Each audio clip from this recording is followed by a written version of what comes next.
We all have sick remedies that we swear by. I mean, nothing feels better than a hot bowl of chicken soup, right? Well, it turns out that it may actually have an anti-inflammatory impact as it prevents neutrophils, a type of white blood cell, from moving. And by slowing down the movement of neutrophils, it prevents the cells congregating in the lung area, relieving congestion. But you may have also heard the expression, feed a cold, starve a fever. So should you only eat soup sometimes? It turns out that this is only half true. In both cases, you should actually be eating nutrient-rich food, which gives your body the energy to heal itself and increases something called gamma interferon, which is essential for your immunity against both viral and bacterial infections. So why not eat an apple? Because an apple a day keeps the doctor away, right?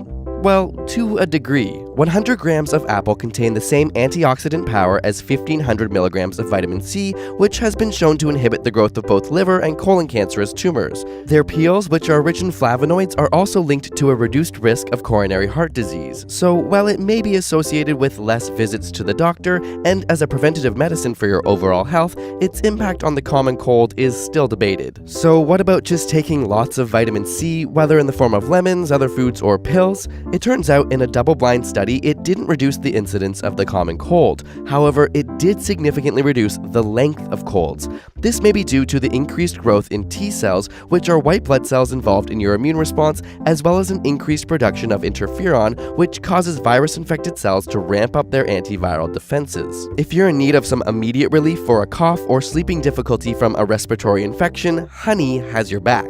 Known for its antibacterial activity, it increases the release of inflammatory cytokines, which signal cells to repair themselves. And garlic? Not only can it ward off vampires, but it's been shown to decrease the length and severity of cold and flu symptoms. By increasing the growth of gamma delta T cells and natural killer cells, it's able to pick up on invading pathogens and remove them more effectively. Ever try echinacea? It's one of the most popular herbal supplements, and for good reason. In a meta-analysis on 14 studies, echinacea decreased the odds of developing a cold by 58% and reduced the length of colds by approximately 1.5 days. It works as an anti-inflammatory and, similar to other remedies, influences cytokine production in the body. And while you're at it, have a drink, with a little alcohol. Seriously, some studies have found that moderate amounts of alcohol can help boost your immune system. But before you crack a bottle open, consider that heavy drinkers were found to have the weakest immune systems. If all else fails, water, rest, and time are surefire contributors to recovery.